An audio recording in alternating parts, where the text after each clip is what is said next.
Assalamualaikum dan salam hormat. Kita mulakan cerita jam ini dengan satu laporan terkini yang mana kalau boleh saya bacakan di portal astroawani.com yang mana Datuk Seri Muhammad Najib Tun Razak mengumumkan keputusannya menolak tawaran peruntukan tanah yang bernilai 100 juta ringgit oleh kerajaan kepadanya seperti yang dilaporkan sebelum ini.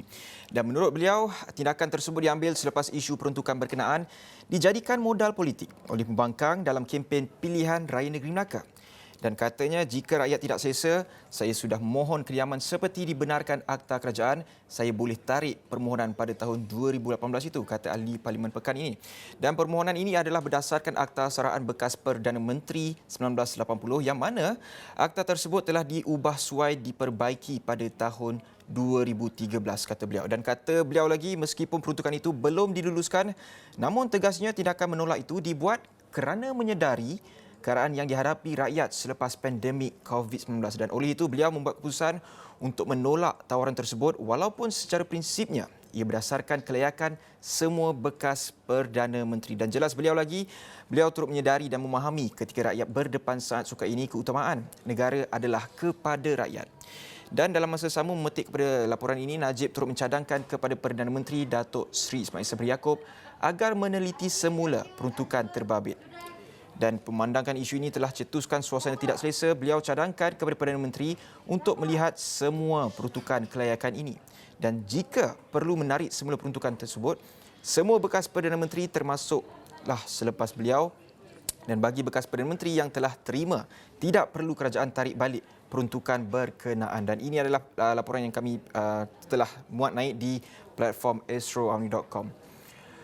Baik, kurang daripada 24 jam saja lagi sebelum rakyat negeri Melaka menjalankan tanggungjawab bagi memilih wakil rakyat mereka dan berbaki lebih kurang 6 jam saja lagi sebelum semua parti politik yang bertanding untuk berhenti berkempen pada jam 11.59 malam ini dan ia termasuklah di dalam media sosial dan ini adalah tempoh getir yang boleh dirasai selepas 2 minggu tempoh berkempen dan pelbagai isu rakyat dibangkitkan dan kami juga di Astroawani telah berkongsikan antara tawaran parti-parti yang bakal dimanfaatkan oleh rakyat Melaka. Dan hari esok adalah hari penentunya. Jadi kita ingin membawa cerita pada jam ini untuk bersama dengan salah seorang wartawan Astroawani yang telah berkampung di Melaka, Firdaus Azil, yang kalau kita sendiri dapat lihat, boleh dikatakan setiap hari Firdaus membawakan liputan dan perkembangan yang berlaku di negeri Melaka.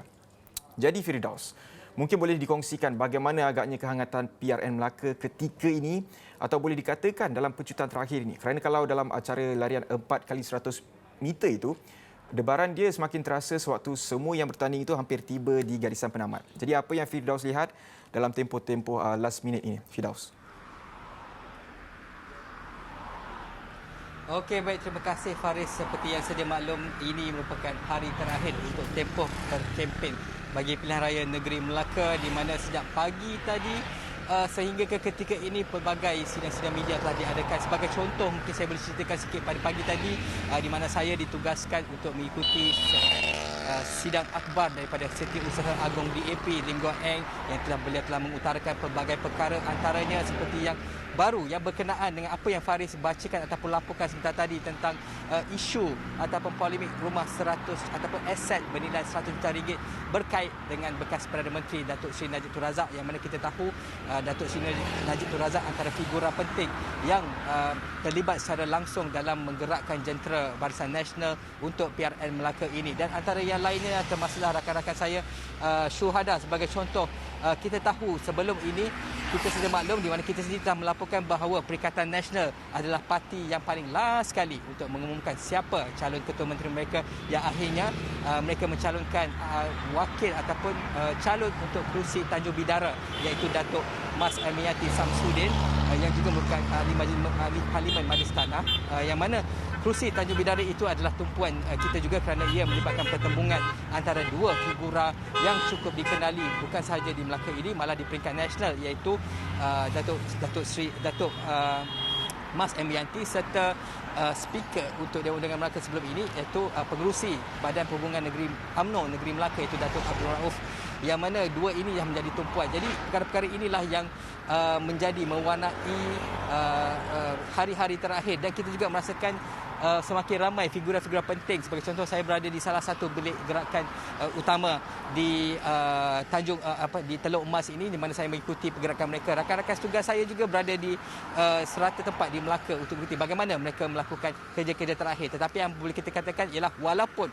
dengan kekangan SOP, walaupun orang kata tidak semeriah seperti dahulu, tetapi untuk kami, untuk kita warga-warga media, tetap kita berusaha mendapatkan seberapa banyak laporan, menghasilkan seberapa banyak laporan untuk disampaikan kepada pembaca, penonton di luar sana. Haris.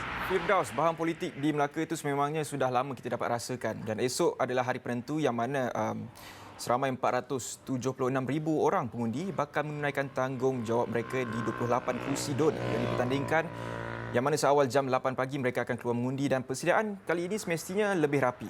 Jadi apa yang telah pihak berkuasa termasuk pihak SPR sendiri telah lakukan dalam memastikan semuanya proses akan berjalan lancar esok, Firdaus?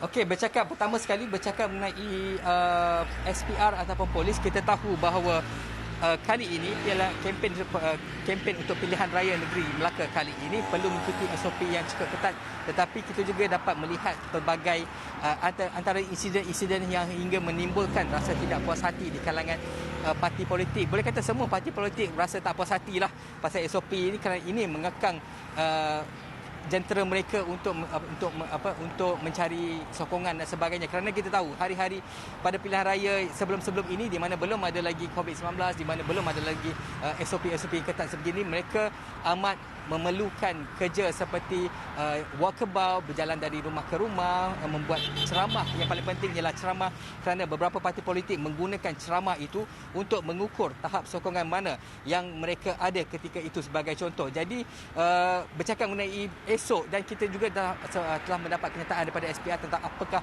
yang perjalanan, apakah SOP yang akan mewarnai hari pengundian besok. Sebagai contoh, seperti biasa, kalau standard tu memanglah macam contohnya calon dan juga wakil calon, kalau mereka pergi ke tempat itu tidak boleh memakai baju logo dan sebagainya, tetapi kali ini memandangkan ada SOP khusus untuk mengekang penularan wabak COVID-19, maka mereka dihadkan, pergerakan calon itu dihadkan.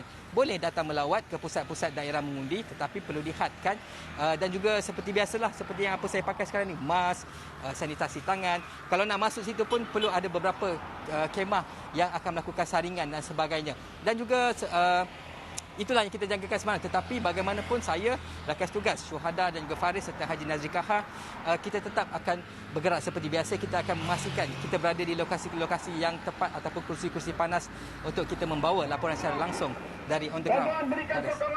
Dan juga Firdaus, kalau kita lihat di Teluk Emas itu kereta non-stop. Kalau saya nak tunjuk contoh. Silakan Firdaus. Oh tak, macam sebagai contoh, kalau anda dapat dengar, saya sekarang ni, di hadapan saya ni ialah bilik gerakan untuk Barisan Nasional. Saya nak pusing sikit, nak tunjuk sedikit kemeriahan. Okey, ini adalah bilik gerakan nasional untuk DUN Teluk Emas, di mana Datuk Abdul Razak akan berhadapan. Lepas tu saya nak berpusing sikit ke sana, kalau nampak. Ini sebagai contoh di mana jentera Pakatan Harapan cuba minit-minit terakhir untuk meraih sokongan dan sebagainya. Jadi inilah antara perkara-perkara yang mewarnai. Satu di belah sana warna merah daripada Pakatan Harapan, di sebelah kiri pula anda akan nampak bendera Barisan Nasional dan sebagainya. Jadi inilah yang mewarnai hari-hari terakhir di sini. Cuma kita harapkan jangan ada sebarang provokasi, jangan ada rasa tidak puas hati, berkempenlah secara baik dan sihat dan sebagainya. Nampak? Yang itu dah start menjerit-jerit, maka ada provokasi. Tetapi ini adalah suasana biasa, tidak ada masalah. Dan kita tak adalah sampai, sebab saya nampak sana pun gelap, sini pun gelap, jadi masih seperti biasalah. Di belakang saya juga anda nampak deretan-deretan kereta Pakatan Harapan, jentera-jentera Pakatan Harapan dan sebagainya, Faris. Baik, kalau kita lihat di belakang Firdaus juga banyak jentera-jentera politik sedang bergiat untuk dalam pencutan terakhir ini. Jadi bagaimana pula dengan trafik? Kalau Firdaus sendiri dapat lihat, mungkin esok hari Sabtu, mungkin ada juga orang yang mungkin turun di Melaka tu untuk bercuti ataupun melancong dan bersiar-siar di sana. Mungkin Firdaus juga boleh dapat sendiri melihat kepada tinjauan di sana bagaimana aliran trafik. Adakah Firdaus melihat banyak kereta daripada negeri-negeri luar masuk ke Melaka, Firdaus?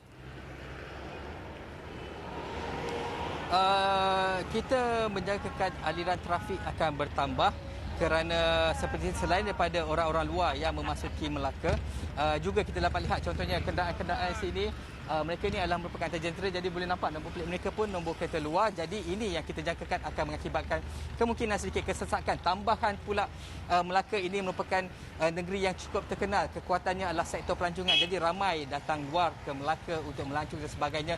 Tetapi kawasan-kawasan pelancong ini adalah kawasan-kawasan tumpuan tertentu seperti Bandar Hilir, Kelebang dan sebagainya. Tetapi untuk di luar-luar ni kita jangkakan trafik masih terkawal walaupun ada sedikit penambahan trafik, Faris. Firdaus dah 2 minggu telah berkampung di Melaka dan pastinya ada banyak cabaran dalam sepanjang melakukan liputan tersebut. Dan mungkin apakah antara cabaran tersebut dan apa perkara yang mungkin akan dirindui? Sebaik saja Firdaus mungkin akan balik ke Kuala Lumpur dalam masa terdekat selepas semuanya selesai di Melaka nanti, Firdaus? Okey, sebenarnya saya Melaka ni dia ada memori lah untuk saya sewaktu saya belajar di sini dahulu. Tetapi ketika itu tak adalah saya jelajah sampai habis satu Melaka ni kan, daripada Jasin ke sampailah ke Pangkalan Batu sampai ke Alur Gajah dan sebagainya. Tetapi inilah sebenarnya saya suka setiap kali pilihan raya ialah kita tahu kita dapat menjelajah di satu tempat, satu kawasan. Sebagai contoh ini pilihan raya negeri Melaka, satu Melaka, kami pusing dan sebagainya. Dan kita dapat mengenal identiti Melaka, orang-orang Melaka macam mana rupanya. Ada yang kata kasar tapi taklah kasar mana pun, masih identiti kemelayuan ada, kecinaan ada. Malah di sini juga saya jumpa orang-orang baba dan nyonya. Itu yang saya suka. Tetapi tolak tepi semua itu, apa yang sepenting setiap pilihan raya negeri ataupun pilihan raya yang saya lalui, bagi saya itu adalah satu sejarah. Dan sudah pasti pilihan raya negeri Melaka ini merupakan satu lagi sejarah, pilihan raya negeri yang pertama kali berlaku di Melaka di luar waktu ataupun terjadinya pilihan raya umum. Itu antara sejarah. Dan bagaimana pula kita lalui sejarah ini ialah bagaimana hari-hari kita membuat liputan di sebalik kekangan. Kita tak bolehlah lagi nak pergi dengan ceramah dan sebagainya. Paling tidak pun buka laptop, tengoklah ceramah mana yang ada semua kan. Sebagai contoh, Pakatan Harapan buat di Facebook, Barisan Nasional buat di Facebook, Perikatan Nasional buat di Facebook, social media dan sebagainya. Tetapi kita suka, cuma kemeriahan tu bagi saya tetap ada, cuma kurang sedikit.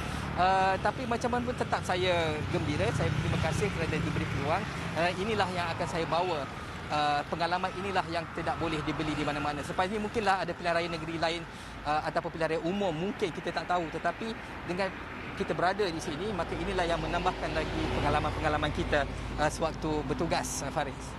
Baik Firdaus, terakhir sekali mungkin saya ingin bertanyakan kepada Firdaus, apakah antara yang akan dihidangkan kepada penonton Astro Awani menjelang hari esok, dan juga ada tim-tim kita di Astro Awani dengan ada Firdaus, Faris, Syuhada dan juga Haji Nazri. Apa yang penonton boleh jangkakan dengan menonton, mengikuti laporan di Astro Awani esok, Firdaus? Okey, kita tahu bahawa pilihan raya negeri ini merupakan satu bentuk ataupun dinamika baru. Sebagai contoh, sebelum ini mungkin pertandingan yang dikuasai, didominasi antara dua penjuru. Kali ini ada 3 penjuru utama, Perikatan Nasional, Barisan Nasional dan juga Pakatan Harapan. Jadi sudah semestinya untuk memastikan itu, kita memastikan kita balance, membawa laporan yang cukup adil, sama rata. Dan juga ini mengambil kira juga dengan Parti Putra Bumi Putra Perkasa Malaysia Putra, Persatuan Parti Muslim Nasional ataupun Iman, dan juga gagasan bebas, calon-calon bebas, kita cuba membawa sedia sama rata. Tetapi juga kita juga sediakan, sebagai contoh, kita menjangkakan apa yang akan terjadi besok sekiranya lah, sebab kita tahu disebabkan 3 penjuru ini, adakah besok kita akan mendapat keputusan yang clear case, iaitu mungkin ada satu parti saja yang sudah mencapai kerusi yang diperlukan, iaitu sebanyak 15 daripada keseluruhan 28 untuk membentuk kerajaan negeri. Sekiranya masing-masing semua parti ini tak cukup, apakah pula yang akan terjadi? Itu juga sudah cuba kita bayangkan, berkemungkinan akan ada gabungan antara parti-parti politik dan sebagainya, dan perkara itulah yang akan kita cuba bawakan esok. Baik, terima kasih. Baik, terima kasih Firdaus Hazil, dan selamat bertugas diucapkan kepada Firdaus Hazil dan juga rakan-rakan Astro Awani yang lain. Dan juga itu saja Firdaus Hazil dapat kongsikan menjelang berbaki lebih kurang 24 jam lagi sebelum bermulanya waktu mengundi, bermula jam 8 pagi esok. Kita berehat seketika, kembali selepas ini.